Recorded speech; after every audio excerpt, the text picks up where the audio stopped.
किसे पता था कि एक मामूली सा दूध का डब्बा रे के हाथ में आते ही जेल ब्रेक का जरिया बन जाएगा। हालांकि जैसे ही उसने उस डब्बे को खोला, उसमें से एक पतली प्लास्टिक की शीट निकली। जैसे ही उसे बाहर जाने का मौका मिला, उसने फौरन उसे गेट के पासवर्ड लॉक पर चिपका दिया। अब जब गार्ड ने पासवर्ड डाला, उसके फिंगरप्रिंट्स उस पर छप गए। इसके बाद एलिमिनेशन मेथड का इस्तेमाल करके उसने जल्द ही पासवर्ड कॉम्बिनेशन निकाल लिया। लेकिन अब सबसे बड़ी चुनौती यह थी कि गेट के बाहर हाथ कैसे निकाला जाए। उसने पहले तो टॉयलेट पेपर से छोटी छोटी गोलियां बनाई और उनमें टूथपेस्ट लगा दिया। इसके साथ ही एक बड़ी पेपर शीट से उन्हें लपेटकर उसने एक चिपचिपा घूंसा तैयार कर लिया। मगर इस सब पर कैमरा की नजर न पड़े, इसलिए उसने पहले ही गार्ड की डेली रूटीन जान ली थी। हर बार जब गार्ड उसे सेल में छोड़ता, वह बाहर जाकर सिगरेट पीता और समय बिताता। इस तरह हर दिन 7 मिनट के लिए मॉनिटरिंग रूम खाली रहता था। यही रे का सबसे बड़ा लूप होल बन गया। हालांकि जेल से भागने के बाद क्या रे जानता था कि सफल जेल ब्रेक के 3 मुख्य एलिमेंट होते हैं। पहला, रूटीन की इंफॉर्मेशन, दूसरा जेल का लेआउट को समझना और तीसरा बाहर साथी का होना। अब पहले 2 एलिमेंट्स पर उसकी पकड़ थी और जेल के स्ट्रक्चर का भी उसे पूरा अंदाजा था। उधर उसने जेल के बगल में एक वीक स्पॉट भी देखा, जो एक फायर स्टेशन था। रे के पास सिर्फ ब्लैक सेल की लोकेशन थी। सब कुछ समझने के बाद उसने अपना प्लान शुरू कर दिया। एक दिन उसने जानबूझकर एक कैदी को मारकर घायल कर दिया। जैसा उसने सोचा था वैसा ही हुआ। गार्ड ने उसे सजा के तौर पर ब्लैक सेल में डाल दिया। अब जब गार्ड उसे खाना देने आया तो उसने चुपके से कागज की बॉल छोटी खिड़की के लॉक में डाल दी, जिससे वो खिड़की आसानी से खुल गई। पासवर्ड केवल 4 अंकों का था, जिसे उसने जल्दी से क्रैक कर लिया। ब्लैक सेल से निकलते ही उसने मॉनिटरिंग सिस्टम पर 1 मिनट पहले का फुटेज चला दिया। इसके बाद उसने फायर स्टेशन से जुड़ी वेंटिलेशन पाइपलाइन को ढूंढा और जब गार्ड समय बिता रहे थे, रे रेंकर पाइप के रास्ते से बाहर निकल गया। वहीं उसकी साथी भी समय पर पहुंच चुकी थी। उसने एक छोटी कार में विस्फोट कर दिया, जिससे फायर अलार्म बज जाए। गार्ड्स ने सीसीटीवी देखा, लेकिन उन्हें सब कुछ नॉर्मल लगा। लेकिन दूसरी ओर रे तब तक फायर स्टेशन में घुस चुका था और उसने जल्दी से एक फायर फाइटर की यूनिफॉर्म पहन ली। आखिरकार वह फायर ट्रक के नीचे छुपकर घटना स्थल तक पहुंच गया, जिससे अफरा तफरी का फायदा उठाकर वह ट्रक से बाहर आया और अपने साथी की गाड़ी में बैठकर सक्सेसफुली वहां से निकल गया। यह रे की 14वीं सफल जेल ब्रेक थी,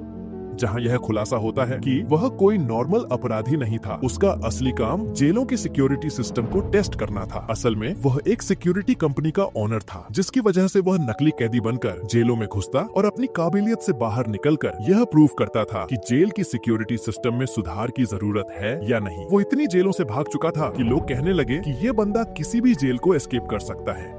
एक दिन सीआईए के लोग उसके पास आए और कहा कि उसे एक बहुत कड़ी और खुफिया जेल में जाना होगा, जिसका नाम या लोकेशन किसी को बताने का ऑर्डर नहीं था। यह मिशन बहुत खतरनाक था। बावजूद इसके रे मान गया, क्योंकि उसे लाखों डॉलर का यह ऑफर वर्थ इट लगा। कौन जानता था कि पैसा सच में इंसान से कुछ भी करवा सकता है। उन्होंने रे को एक नई पहचान और एक सीक्रेट एग्जिट कोड दिया, जिसका इस्तेमाल वह अगर कुछ गलत हो तो भागने के लिए कर सकता था। जाने से पहले उन्होंने उसके शरीर में एक ट्रैकिंग डिवाइस भी लगाया। जल्दी ही वह दिन आ गया जब उसे जानबूझकर अरेस्ट होना था, लेकिन अचानक कुछ लोगों ने उसे अगवा कर लिया और इलेक्ट्रिक शॉक दे दिया। इससे पहले कि उसे कुछ समझ आता, उन्होंने उसके हाथ से ट्रैकिंग डिवाइस को निकाल दिया और उसे बेहोश कर दिया।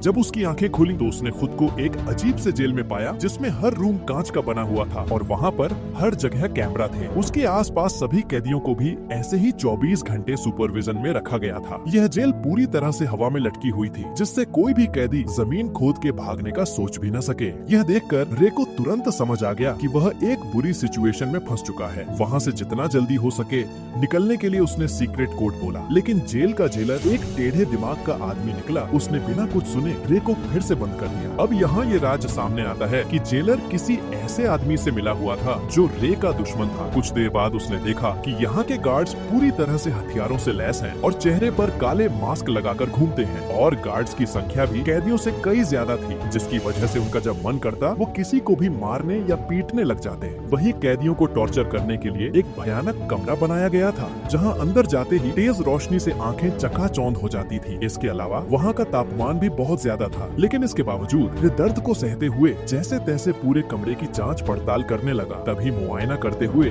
उसकी नजर फर्श पर स्टील प्लेट से जुड़ी कील पर पड़ी। उसी मोमेंट उसके दिमाग में एक आइडिया आया। बाहर निकलने के बाद उसने प्लान बनाना शुरू कर दिया। अब जेल से बाहर निकलने के लिए उसे किसी की सख्त जरूरत थी। जैसे ही उसने अपनी पहचान बनानी शुरू की, तभी टायसन नाम का एक आदमी उससे दोस्ती करने आ गया। उसकी आंखों में अलग ही चमक थी। उसने सीधे पूछा, क्या चाहिए तुझे? रे ने भी कुछ नहीं छुपाया और सीधा कहा, मुझे एक चमकदार आयरन शीट चाहिए जो रोशनी को रिफ्लेक्ट करे, और अगर तुम मुझे ये लाकर देते हो तो हमारी दोस्ती पक्की समझो। इस पर टायसन भी राजी हो गया। इसके बाद वो सीधा जेलर के पास पहुंच गया और उसे उल्टा सीधा कहने लगा, जिससे टेढ़े दिमाग का जेलर गुस्से में आकर उसे वाटर टॉर्चर देने लगा। हालांकि इसी बीच टायसन ने चालाकी से उस कमरे का ड्रेन कवर निकाल लिया। काफी मार खाने के बाद उसने वह कवर रे के हवाले कर दिया। रे को लगा, वाह, यह आदमी तो काफी शातिर खिलाड़ी निकला। टायसन से इम्प्रेस होके उसने अपनी असली पहचान बता दी कि मैं एक जेल ब्रेकर हूँ। इसी के साथ उसने अपना एनालिसिस भी बताया कि इस जेल का स्ट्रक्चर वर्टिकल है, जिसका मतलब यह जेल अंडरग्राउंड में बनाया गया है। दरअसल जब रे टॉर्चर रूम में था तो उसने जमीन के नीचे से पानी की आवाजें सुनी थी, जिसका मतलब वहाँ एक पानी की पाइपलाइन हो सकती है जिससे उन्हें भागने का रास्ता मिल सकता है। इस सब के बाद टायसन ने जानबूझकर जेल के गुंडे मार्को ब्रदर्स से पंगा ले लिया। उधर रे ने एक रोटी को हथेली में छिपा लिया। फिर जैसे ही मार्को के आदमियों ने जेल में मारपीट मचाया, प्लान के अकॉर्डिंग दोनों को टॉर्चर रूम में डाल दिया गया। वहाँ पहुँचते ही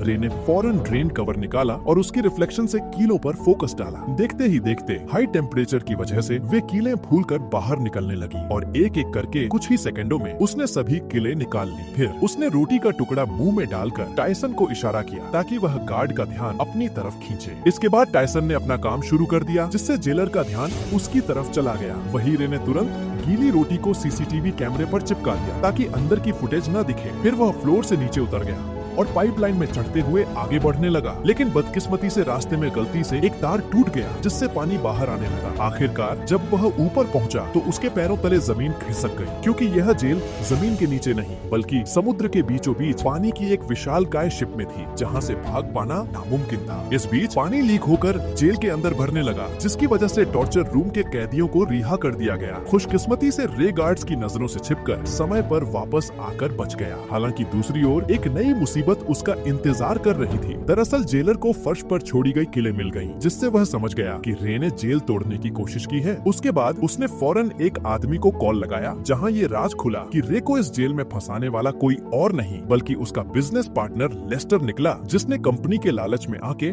यह साजिश रची है। अब अगले दिन किसे पता था कि रे के ऊपर टॉर्चर के बादल मंडराने लगेंगे। जब जब वह सोने की कोशिश करता, गार्ड्स उसे जगा देते और इसका फायदा उठा के वह उसे खूब मारते पीटते भी थे। ऐसे ही कई दिन बीत गए। रे पूरा दिन बेहोशी और थकान में रहता। आखिरकार उसकी हालत देखकर गार्ड्स उसे रोज मेडिकल रूम ले जाने लगे। कितने जख्म, कितनी दर्दनाक यादें, कितनी टूटी उम्मीदें, फिर भी वो अपनी लड़ाई लड़ता रहा। डॉक्टर भी उसे देखकर दंग हो जाता था। कुछ दिनों के बाद टॉर्चर का सिलसिला खत्म हो गया और उसने फिर से प्लान बनाना शुरू कर दिया। दरअसल खाना खाने के बहाने वह टेबल के नीचे चोरी छुपे एक डायरेक्शन बताने वाली डिवाइस बनाने लगा। इसी दौरान उसने मार्को से मिलकर उसे अपनी टीम में शामिल कर लिया, जिसके बाद तीनों ने मिलकर एक ताबड़तोड़ प्लान बनाया। प्लान के हिसाब से मार्को भाई ने जेलर से झूठ बोला कि मेरे पास खुफिया जानकारी है जो मुझे डेक पर जाके पहुंचानी है। ये सुनते ही जेलर ने उसे डेक पर जाने की परमिशन दे दी। अब वहां पहुंचते ही मार्को ने डायरेक्शन डिटेक्टर से मेजर करना शुरू कर दिया, मगर रे के लिए इतना काफी नहीं था। उसने नोटिस किया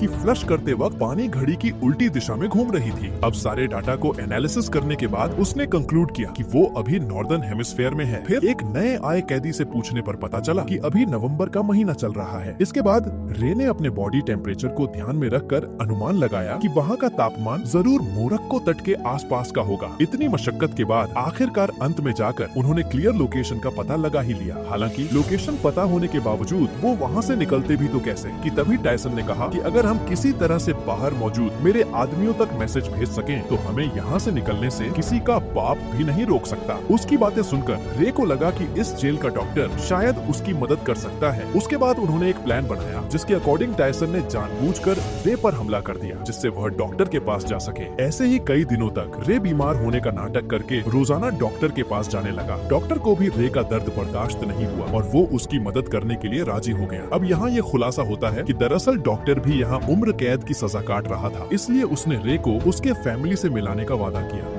जिसके बाद उसने गुप्त रूप से रे का मैसेज टायसन के आदमियों को भेज दिया। सारी तैयारी हो चुकी थी। तभी रात को जेलर ने देखा कि रे दीवार पर कुछ टैप कर रहा है। असल में यह मोर्स कोड था और जब जेलर ने इसे डिकोड किया तो लिखा मिला कि कल सुबह सी ब्लॉक में दंगा होने वाला है। यह देखकर जेलर के पसीने छूटने लगे। उसने तुरंत सी ब्लॉक में 3 गुना सिक्योरिटी बढ़ा दी। अब उसे कौन बताए कि ये तो रे का मास्टर स्ट्रोक था। असली दंगा तो उसके अपने ब्लॉक में होने वाला था, जहाँ सिर्फ 2 गार्ड्स ही बचे थे। अब जल्दी ही अगली सुबह 2 गैंग्स आपस में भिड़ जाते हैं। इस हंगामे का फायदा उठाकर रे, टायसन और मार्को वहाँ से भाग निकलते हैं। तभी भागते भागते रे कैमरे के सामने आके जेलर को चिढ़ाता है। गुस्से में आकर जेलर सभी गेट्स को बंद करवा देता है। फिर तीनों पाइपलाइन के रास्ते से जेल की छत की तरफ चढ़ते हैं। जब वे डेक के बिल्कुल पास पहुँचते हैं तो उनका रास्ता एक इलेक्ट्रॉनिक गेट से बंद हो जाता है, जिसे खोलने का बस एक ही रास्ता था कि पूरी जेल का पावर ऑफ कर देना। इस जोखिम भरे काम से सबको वापस पकड़ा जा सकता था। वहीं दूसरी तरफ जेलर ने मोशन डिटेक्टर के जरिए उनकी लोकेशन ट्रेस कर ली और फिर सारे गार्ड्स उनके पीछे लग गए। तभी भागने के दौरान मार्को को गोली लग जाती है। वह समझ जाता है कि उसका जिंदा बचना